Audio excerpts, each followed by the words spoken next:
The MST CMX RTR remains on the bench today. It is the current project, and it is occupying my waking thoughts and my sleepy dreams because I want to make this thing crawl because it's adorable.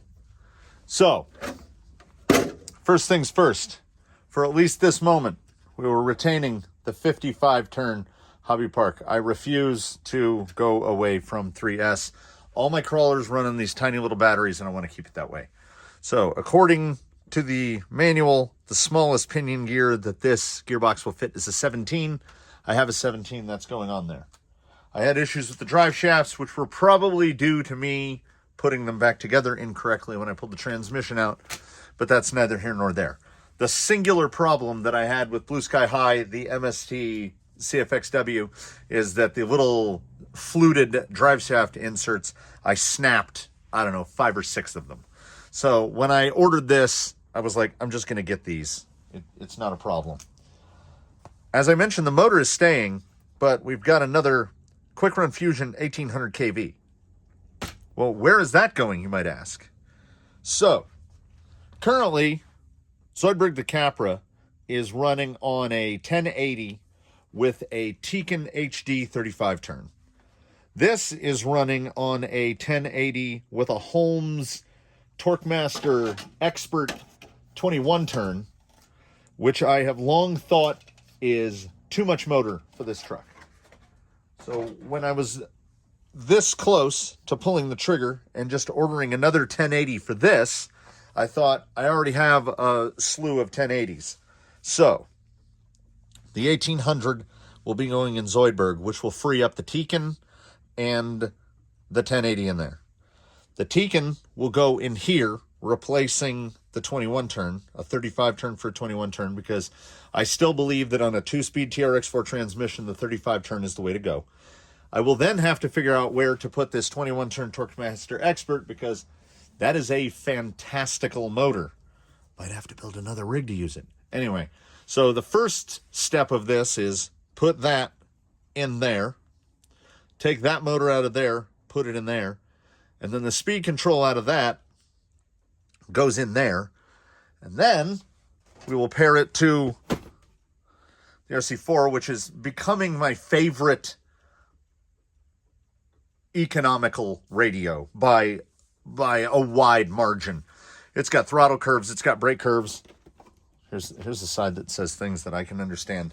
It feels good. I'm not offended by the fact that it has a big external antenna on it. And now FlySky GT5s are like $80. And this one is 60.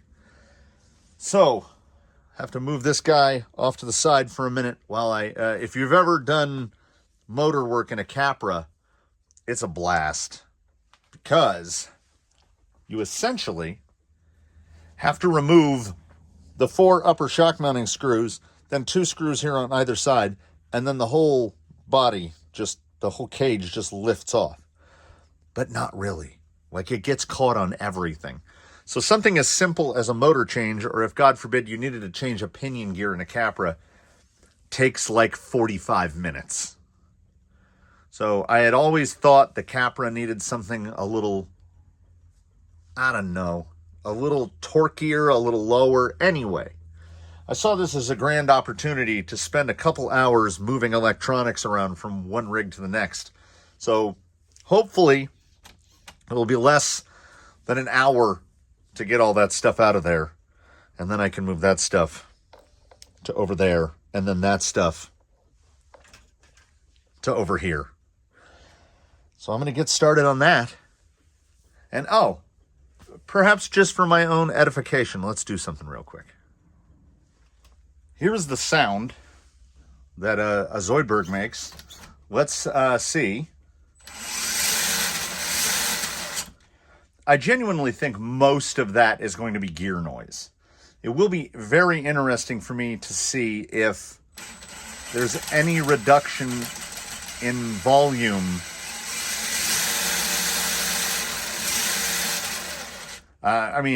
Capras are not quiet. Zoidberg the Capra is not quiet. It will be very interesting to see if there's any appreciable noise reduction whatsoever going to brushless in here. So the low speed control is quite good.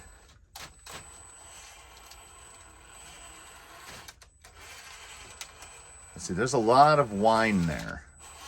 Or a lot of grind there, I should say. So hopefully, shouldn't take too long. We'll see how that sounds. And then we'll move on to the next thing. I realize that this is an interlude of non-MST content in what is purportedly an MST video. Look, there's a chimney over there. But this took about an hour and a half because the Capra was never designed to have a 550 in it. And more specifically, a Fusion is not really a 550. There used to be a little tabby. See that tabby?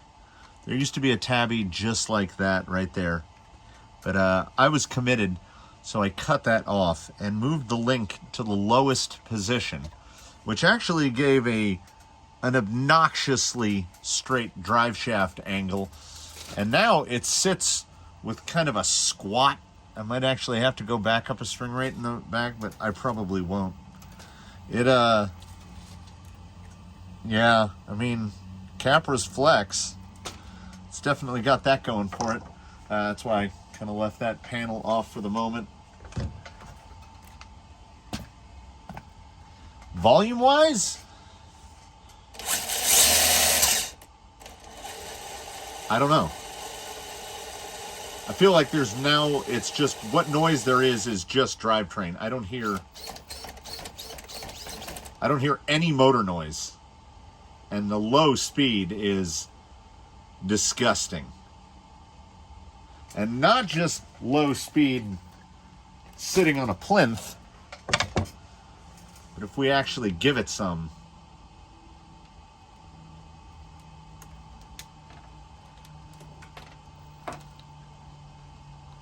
I honestly think this warrants throwing the rest of its body on and just hitting one rock. Yes, this is technically an MST CMX RTR video, but we're going to hit a rock with a Capra. Will this be a problem? I don't know. It could well be. As you saw inside, it can really low speed, but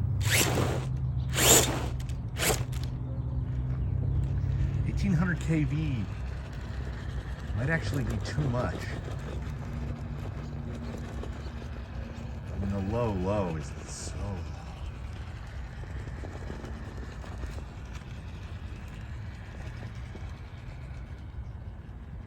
Like how low can I go low?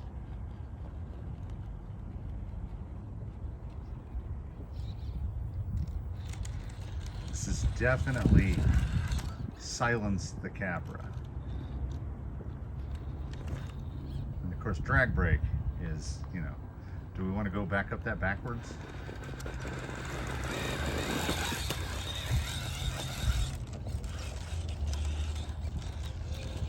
See if we can just hang off this.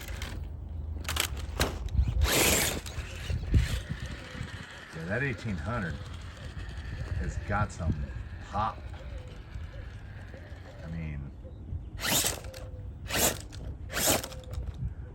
turned the old Capra into a rock bouncer. It's got some King of Hammers looks on it. But as expected, that drag brake, that was outstanding. Right, straight up the vertical. Braided Berserkers are strange. It's like they don't have maximum forward traction until you've punched on them for a few minutes. Like they're like race car tires. They need to warm up.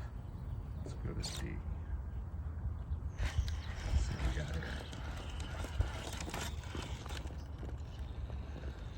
got Any other rig trying to run this amount of flex would just be on its roof all day.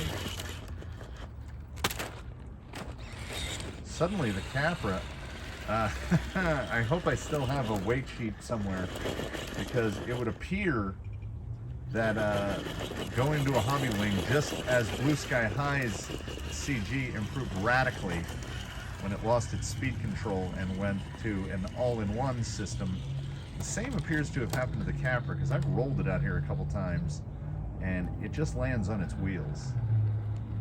Look at that. In reverse.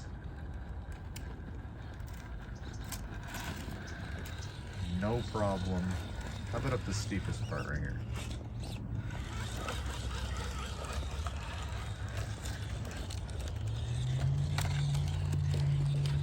Absurd. But hopefully, the transformation of the adorable Jimny will be equally good with the parts that are going on it today. As, I mean, Zoidberg was formidable before. This is a whole different thing now. So, no matter what else happens in this video, or however many days it takes to complete, we've got one big plus out of it, which is this. Finally upside down. Back indoors. So back on the bench, and all of this, the Capra stuff just a moment ago, and all of this to get that. So now I have that, which I think will be a great addition to the MST, which I promise will be featured in this video, as this is a video about the CMX RTR. Far less complicated to just install a motor in there, even though the TRX4 motor is a pain in my behind to remove. We will see. How does the 35 turn compare? Still sounds like a TRX4. That's low. There's high. I'm kind of curious though. Want to see it on a rock just a little. So the MST intermission will last just another couple minutes. So with the Holmes in here, well, let's try low. I was running drag brake at 5. So it might not have the amount of drag brake I'm anticipating. Oh, nope. Tekin HDs are strong. Yeah, there's the sound of a Holmes 500 though. But I mean, you can't fault them.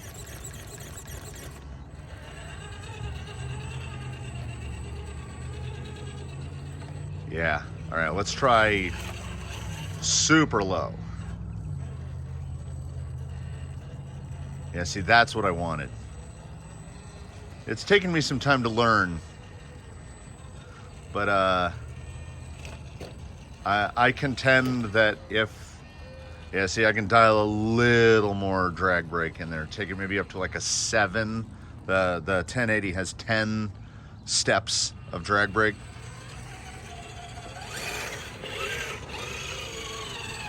So that low speed, and there's every bit as much torque as it had before.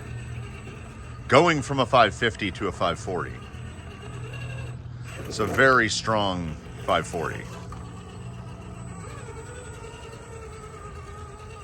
And, bonus of bonuses, the max out in low is pretty much where I would want it.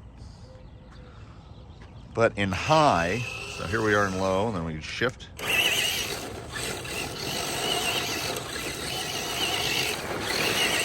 I don't see any need to go faster than that.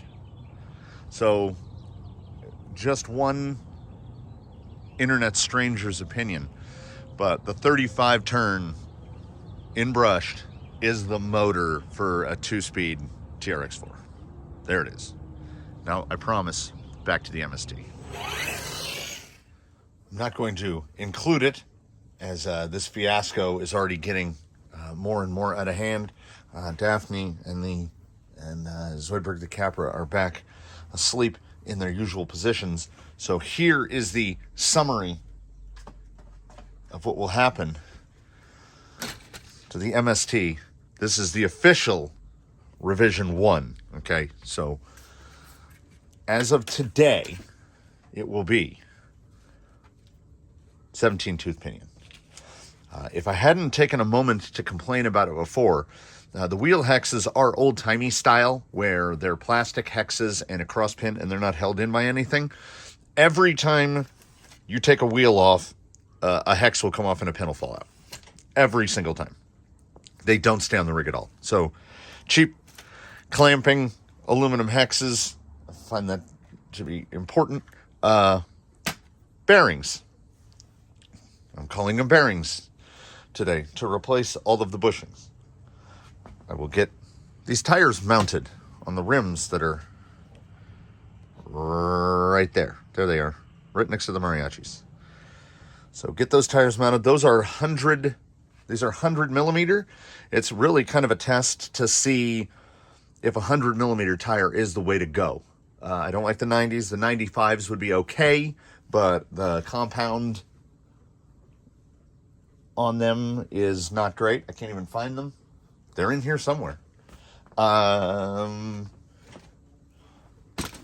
Radio and speed control.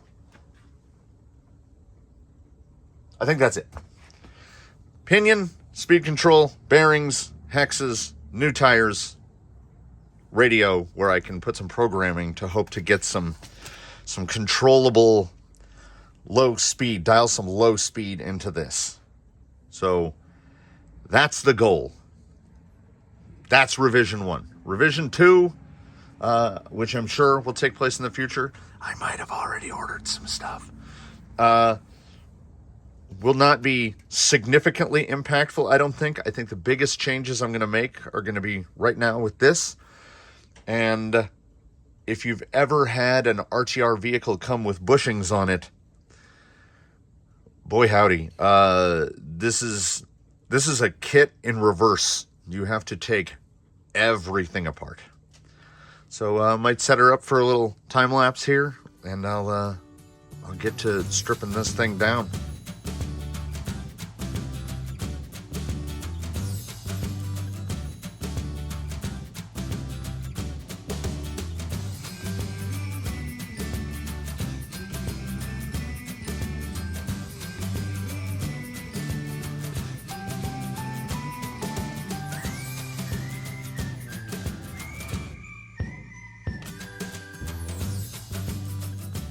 So that's apart, and took only a few moments. There's some of the wonderful bronze wheel bushings to be replaced.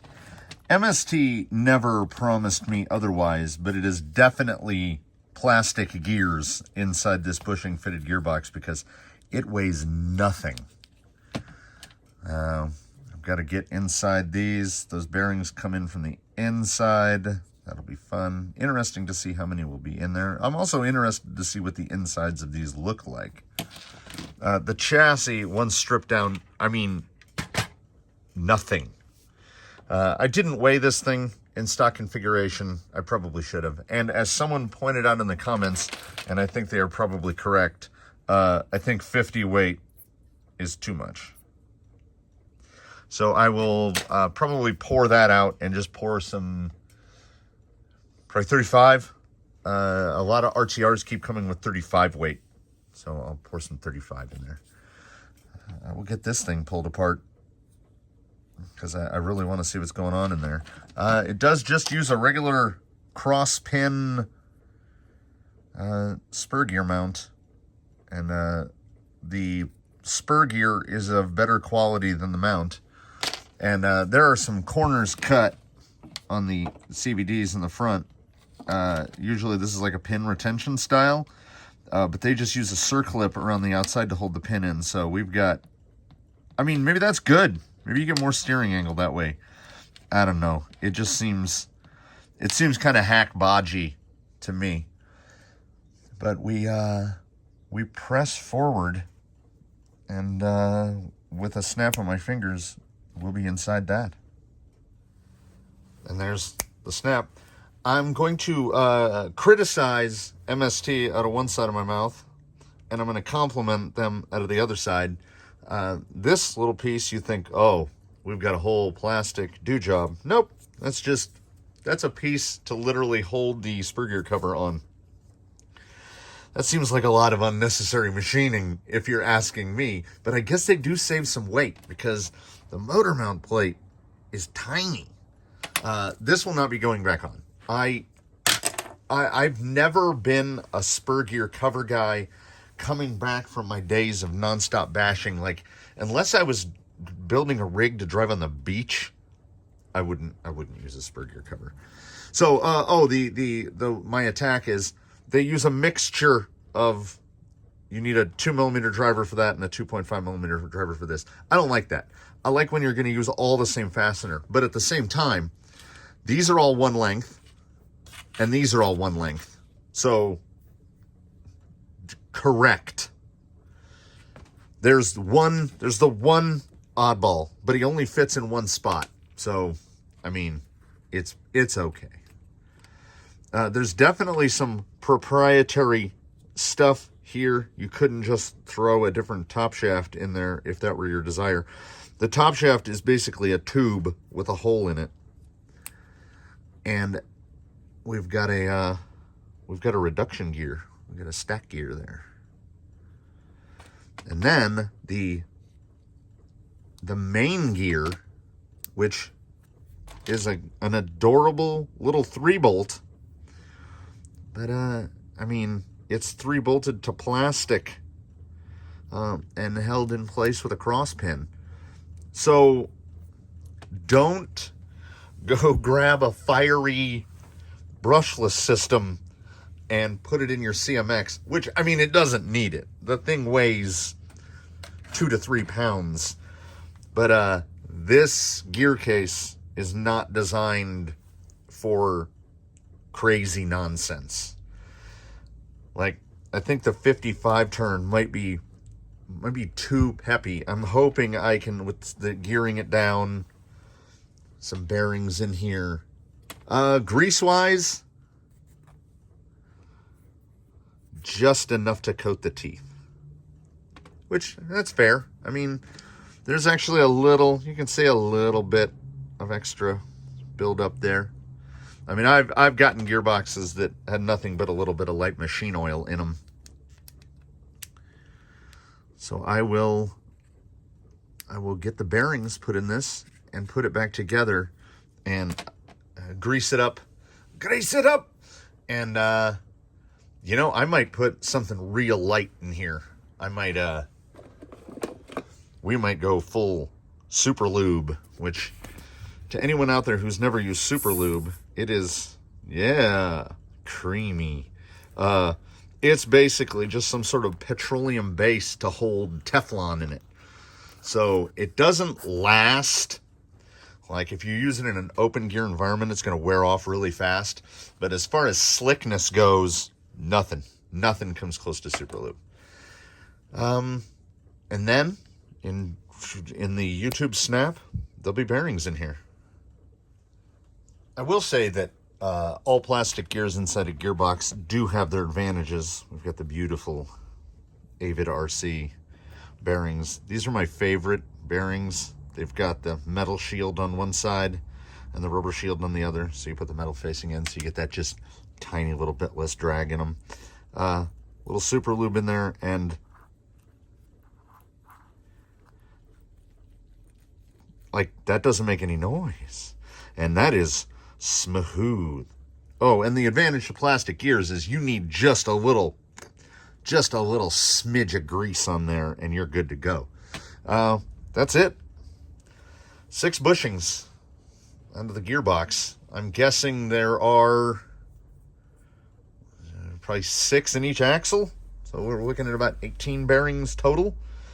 That gearbox should fly back together if I can remember where the screws go, seeing as I'm not reusing the cover holder. I don't like them. I am also going to dig through the bin. I might have an aluminum 3-bolt gear holder. We'll see. And let's get this thing put back together, and then I can get to tearing these axles apart. Look how dirty that one is already. All right. We are confirmated that the smallest pinion that will fit on here is a 17. The slots are, I push it all the way over and slid the gear on, and it's a perfect gear mesh. Bearings, yeah, I mean, obviously it's super smooth. This low-C pinion is not the perfect choice. It can only fit the one way. If you put it the other way, it's on the spot where there's no flat. So I'm either going to have to, well, I have an 18. So if I can get away with an 18 would be better because I have an 18 in like a Robinson, which will just mount conventionally. I can't fault the smoothness at all.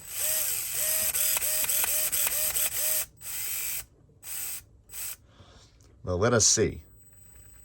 That's as slow as I can go with the OE, the RTR radio.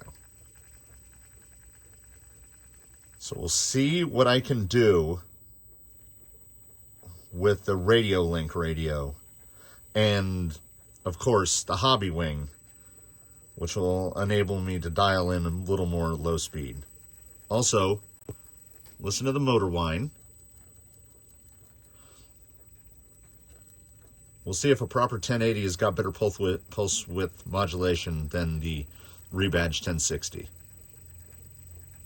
That's still, I mean, that's a 55 turn, and that's so fast. Good drag brake on a 55, though, tell you what. All right, enough of that goofing around. On to the axles. Straightforward, rigid axle type stuff. There are, although, oh, where does that shim go? Okay.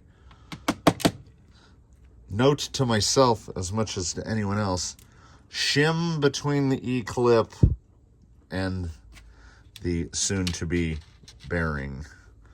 So it's just one on each side on the outer. Yeah. The rear axle is one piece. It's a solid, that's a solid axle. So here's where the 10x15s will go. And it looks like that is the, that's a decent amount of grease on there. Looks like they used a little bit heavier weight grease for the metal gears. I appreciate this. First rig, I mean, maybe this is common. First rig I've seen with a solid rear axle. So my guess is if you pull out the 3-bolt and slide that up, there's a cross pin inside this little guy. I mean, there's something to be said about elegant simplicity. Let's find matching 10x15s.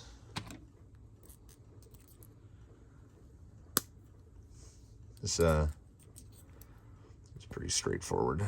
That should make a significant difference, because if there was a place that should have had bearings from minute one, as far as I'm concerned, it's right there. Trying to find new bearings.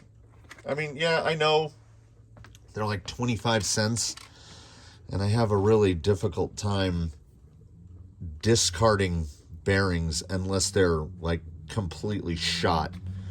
When nowadays, I mean, I'm still burning through a big sack of Avid RC that I had bought for, name the rig, I don't know. It's been a while. Still Avid going on there. But you can go on Amazon and get a tube of bearings for like $4. So they're like 40 cents a piece. Even less if you buy more of them.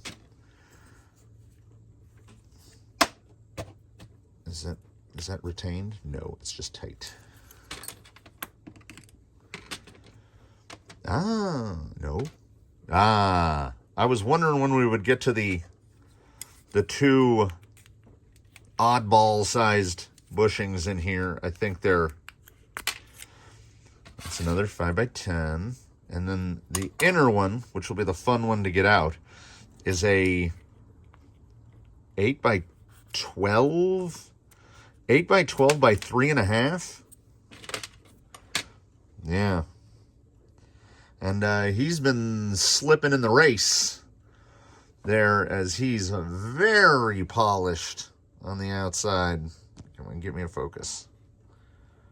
Very shiny, whereas they're all pretty shiny, but that guy has definitely been sliding in the race. He's got some real shine to him. There we are. Grab some of those from the tube.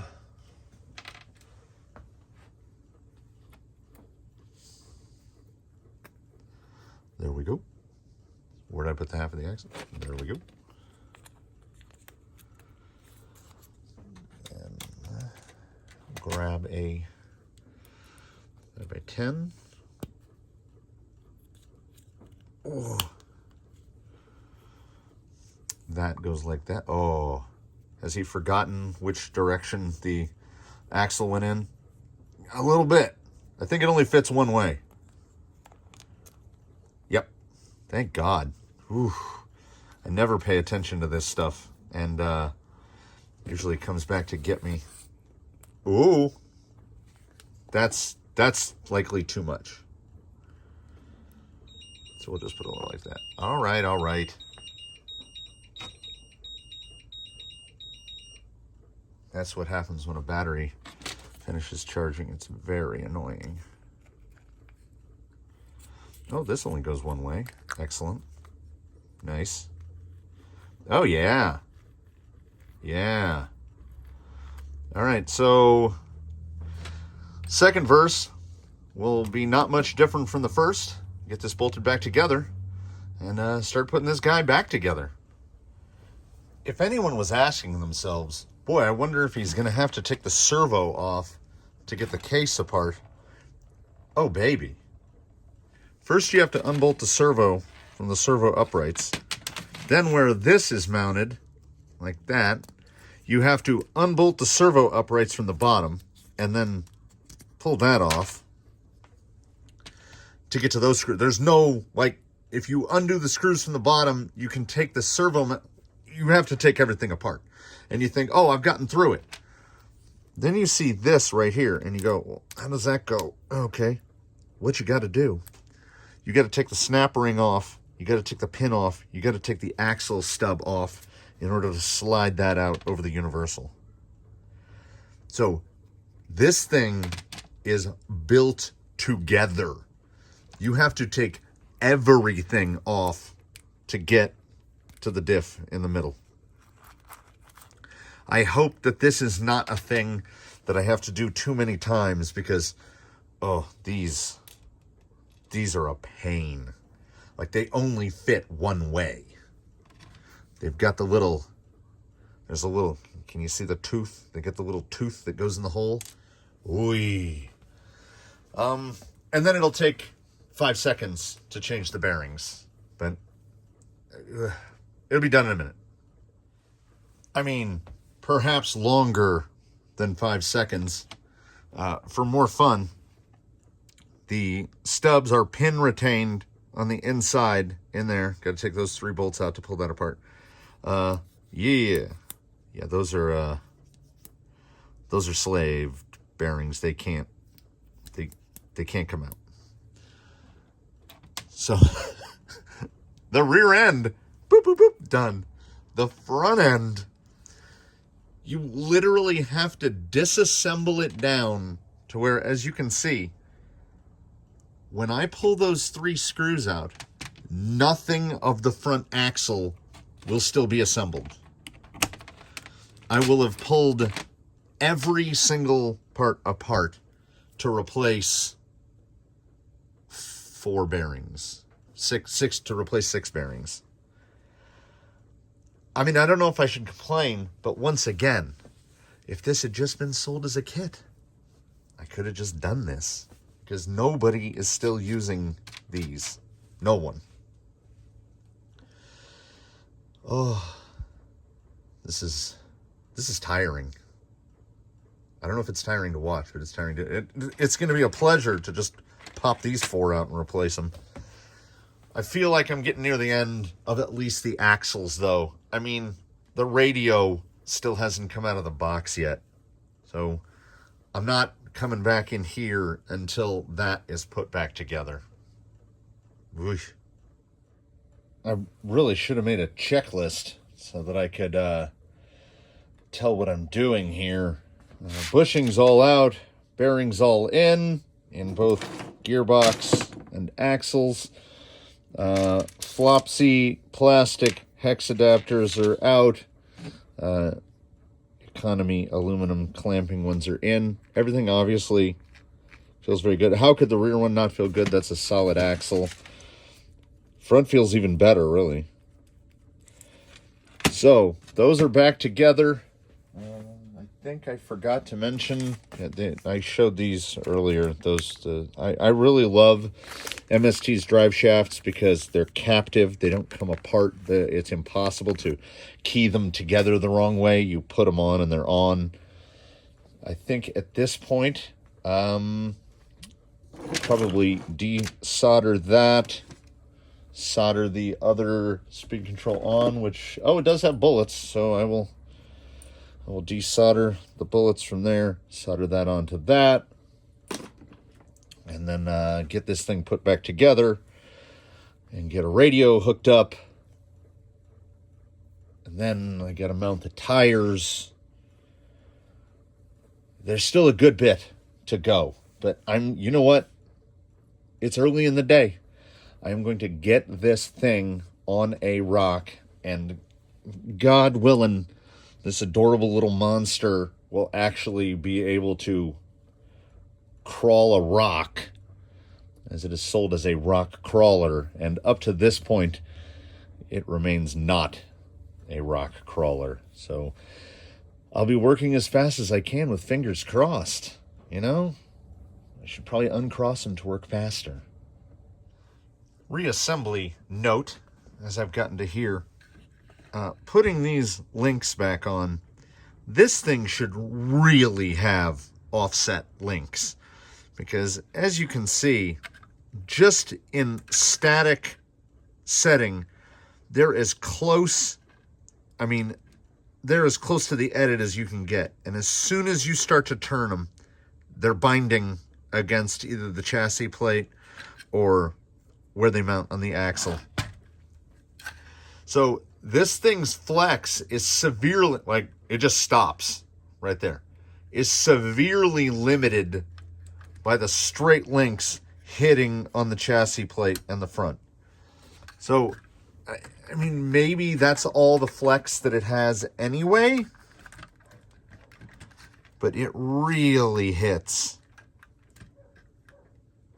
Anyway, that's just another thing that I feel like I don't think I've seen an MST offset link on anything, so maybe it's not a thing that they do. Potentially another thing that needs to be replaced. Unfortunately, these use 3mm rod ends, 3mm rod. I can't think offhand of an offset 3mm rod end, so I don't even know if that's a doable thing. Also, really, MST? It's the only Phillips head on the whole thing. We couldn't just stamp out a hex-headed fastener for that. I mean, that's an extremely minor complaint, to be sure. But I'm almost back together. Actually, time to take the radio out of the box. So all I have left at this point, I gotta ventilate and mount those tires on those wheels. I still need to get the 50 weight out of there and put some lighter weight oil on the shocks. Here is the RTR cast-offs bucket. If you remove the tires, obviously here's all the electronics The servo it's around here, but put the OE servo here. That's not abnormal. Here's all the stuff from the Vanimal. So there's all the Charisma RTR gear removed. This is what happens to RTR gear. I have the speed control somewhere else, but this is from the Ecto. So I'm building a collection of never to be used again RTR electronics. So here in the bucket, it's not too much, really. You've got bushings, drive shafts, there's the motor cover bit, there's the other half, there it is. There we go. But what I did notice when I was pulling these out, and I said, oh, it looks like they've got a little bit of slippage on them. You know, it's very shiny. Then when I was throwing them into the old holder bowl here, yeah, look, they don't fall out. They're not bronze bushings at all. Here is an ancient bushing from a Traxxas. If you drop it into a metal bowl, it just rolls in there. It's not magnetic because this is made of bronze. This is a bronze oil bushing. These are just coated steel. So these would wear through your axles or whatever else in reasonably short order. These are worse. Like some of you out there might remember a time when it was not uncommon for a cheap RTR rig to come with plastic bushings. I probably still have some in a box around here somewhere. And to be completely honest, this is better than that, but a plastic bushing would be better than that. As far as I'm concerned, a steel bushing is just irresponsible. So she's getting put together. The radio link has been paired up. The hobby wing has been programmed.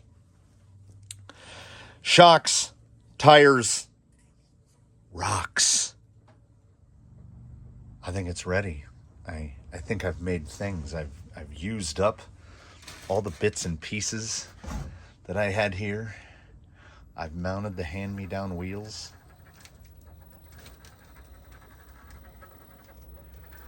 We've got some low-speed capability here. I like the looks of those tires. I still feel like it sits... I drained that 50 weight and replaced it with 20.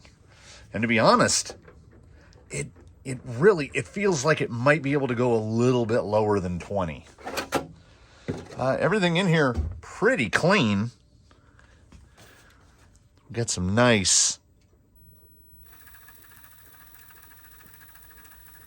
And 55 on a 17 tooth.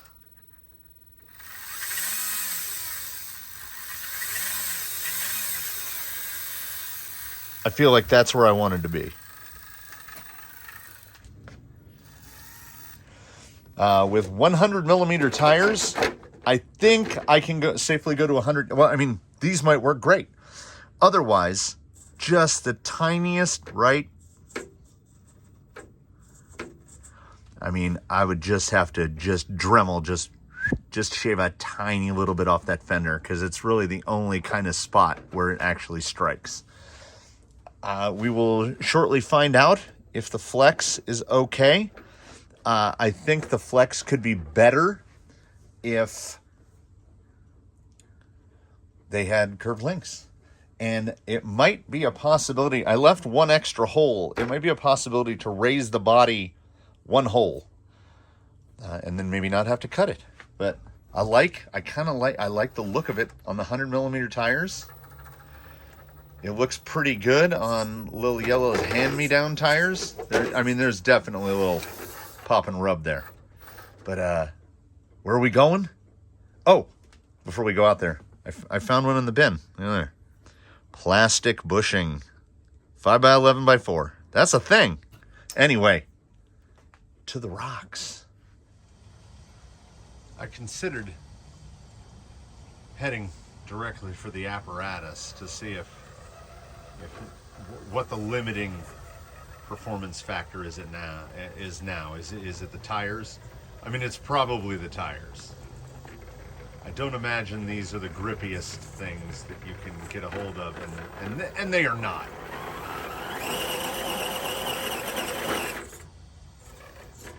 But how are we looking in terms of drivability is the question.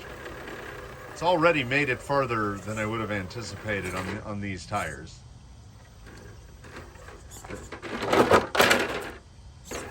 I get the feeling I'm going to be falling over a lot.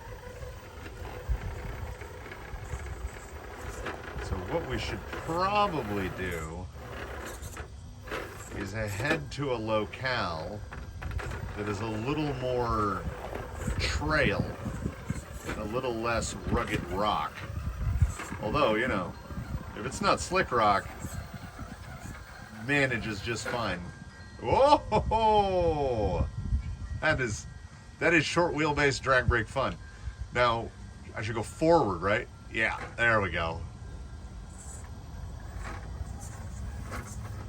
This thing might need some weight in the back. I have to remind myself that not everything is intended to be a pure rock crawling monster. Trailing is a thing. I've got the diff on there. Trail a different line. I realize this really isn't that much more tame than where I was just a second ago.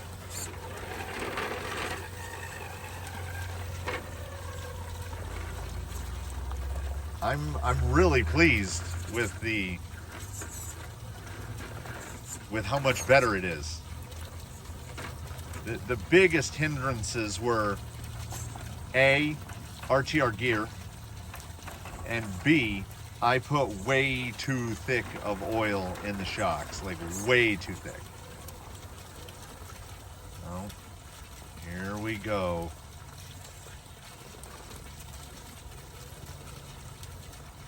Yeah, this is much better. I still don't think it's particularly a rock crawler, but at least it is now drivable. Like, I can go slow, and I have modulation. And we've come to expect nothing from RTR electronics, which is a good expectation to have because you will get nothing from 99.5% of RTR electronics. Oh, yeah, I might need to move the speed control to the very front and move the battery to the middle, because whatever the weight balance is on this guy, it is definitely nose heavy. But the list of complaints from the initial video to now, that list has gotten significantly smaller. Ooh. Let's try some side hill on this very tall, forward heavy thing. Not bad. These cheapy tires, I just knew I would need something other than what it came with, as every RTR tire is pretty much terrible. These aren't awful. Like, if these were an OE tire, you would say, that's not bad. But as an aftermarket tire, if I had paid $30 a set for these, boy, would I be angry. But I think they were $19.99 for the full set. And these are Lil Yellow, the Ecto's original wheels. For a trail tire, these would be pretty good. They don't have enough grip, even with this amount of throttle control. They don't have enough grip to actually climb rocks. I'm looking at some RC four-wheel drive offerings. J Concepts, what are they called? Something counties are 3.93 inch 100 millimeter. These are 100 millimeter. So anything in the 95 to 100 would probably be great. I would like to just, now the goals are more refined. I would like to just be able to go up that. I don't consider that to be a particularly savage obstacle. Oh, but maybe if we find a line. Yeah, come on. Oh. You do get that rewarding feeling with this guy because the limitations are pretty severe. This isn't like the Vanimal, who looks like it shouldn't be able to handle but can drive up nearly anything. This thing looks like it shouldn't be able to climb. Ooh. Yeah, there's a lot of three-wheel motion with this guy. This guy looks like he shouldn't be able to handle things and kind of can't. I will say, though, if I had to buy everything that I put on there,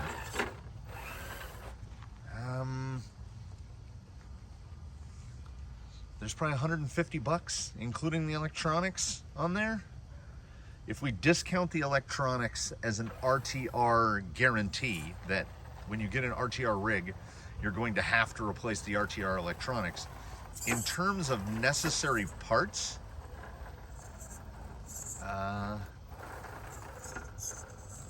fill the shocks, tires for sure, wheels and tires for sure. I think the fact that this thing has heavy steel bead locks is one of the biggest helpers going right here. Yeah, the $20, insert Amazon knockoff equipment name here, whatever they are, they're not the worst. I don't think it's explicitly a matter of lowering expectations. I think it's an issue of adjusting expectations. Some commenters have mentioned that this is more of a trail vehicle, and I can see that. It took me quite a long time to arrive at the realization that, a lot of vehicles sold under the guise of rock crawlers are trail vehicles. People will defend their SCX 10.3s seemingly to the death, but to me, that's a trail vehicle. It doesn't have the capabilities of a pure rock crawler out of the box. Like you get a builder's kit from Element or Axial, and so any SCX 10.2 or any of the Element chassis based stuff will climb circles around a 10.3, which is nothing to take away from the 10.3. It is a fun rig, just like I truly enjoy driving TRX4 Defenders, because they're not the easiest thing to wheel around. If you can drive a Defender, you can drive most anything. And I think this is in the same category. Asking something with this little ground clearance to go through here is a big ask. But you know what? It is fun. And perhaps the bearings made a big difference. I don't know. Like I've said before and I'll say again, they tell you not to make too many changes at once, and I just made like 9 changes. So what made the little adorable monster better? I don't know. I know that I'm genuinely having a good time right now. And unadjusted expectations aside, I think this is what I expected out of the box. And I don't know why I had that expectation. I'm hard pressed to think of an RTR that out of the box just is amazing, like blows you away. Everything takes some amount of work to get it to where you want it. And if I viewed this as a Bizarro World kit, where you still have to do all the work, but they force you to accept not even subpar. I couldn't call those electronics subpar. Those are, they're poor. This thing now it's pretty fun. You've got to go. You've got to go properly slow.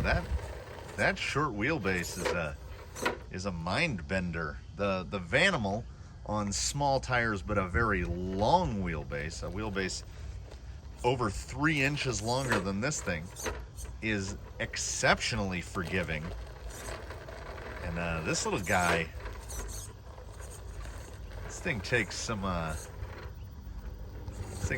thinking. Can you get, there's no way. Little bump. Try it again. No way. Yeah, see? Genuine feelings of accomplishment from this thing that I have to think of a name for.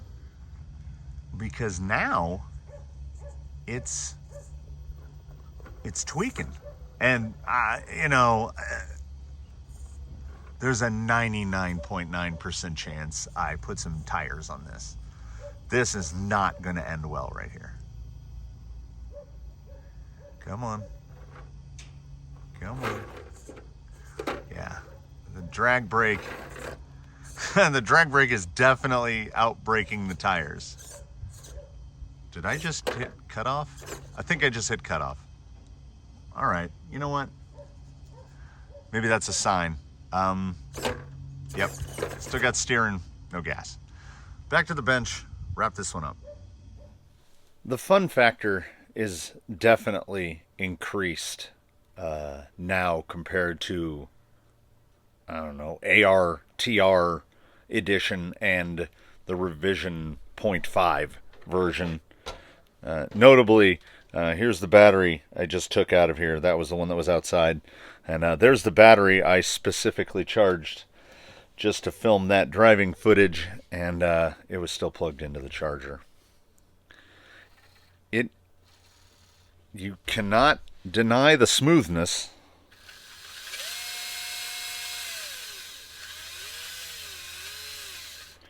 And I think now, after wheeling it a little, I think the 17 might actually be a little small for 55. I think it could go up to a 19, maybe a 19, 18, maybe 19, which is good because I do want to get that pinion off of there. The way that mounts terrifies me.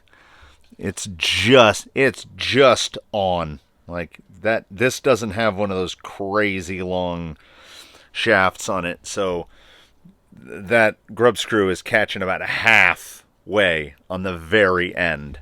So it won't bother me at all to put a slightly bigger pinion on there.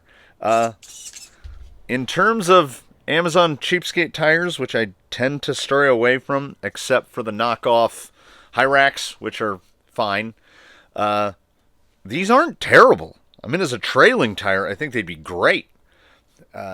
In terms of crawling rocks, they don't really have enough. They don't have enough grip. So that was the biggest weakness of this thing out there now. Like I said, 20 weight. I think I could probably go to 15 weight in there, but it felt pretty good. It felt pretty good.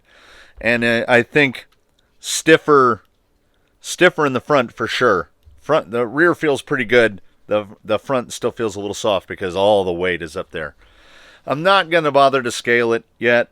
I am still going to replace the links, put some brass, get a little bit more weight because it feels a little bit heavier than when it came out of the box, but not appreciably so. I still love it. I'm really going to have to name it. That wraps up revision 1 of the MST CMX RTR. It doesn't have a name yet. It's significantly more drivable now. If I do decide to go to a hotter motor, I have plenty of choices for that. like you name it. In 540s, I've got 1, 2, 3, 4, 5, 7 or 8 540 motors from 55 down to 23. So anything could work. The 55 on the OE radio, I couldn't get it to go slow enough. And now that I have a radio and a speed control that both have some adjustment to them, the 55 now feels kind of slow. So, I mean, I do have a huge range of gearing options. I could throw a 35 tooth on there right now. But that's for revision 2. And I got the Vanimal to work on. There's a load of stuff that needs tending to. Over here, just slightly off camera, there's a massive pile of motors. I still haven't put those away. But the title of this one will definitely be different. Still cute. No longer terrible. Actually, really fun to drive. I think after I shut this down, I'm just gonna go drive it around some more. So, hope you look forward to the next one, and thanks for watching.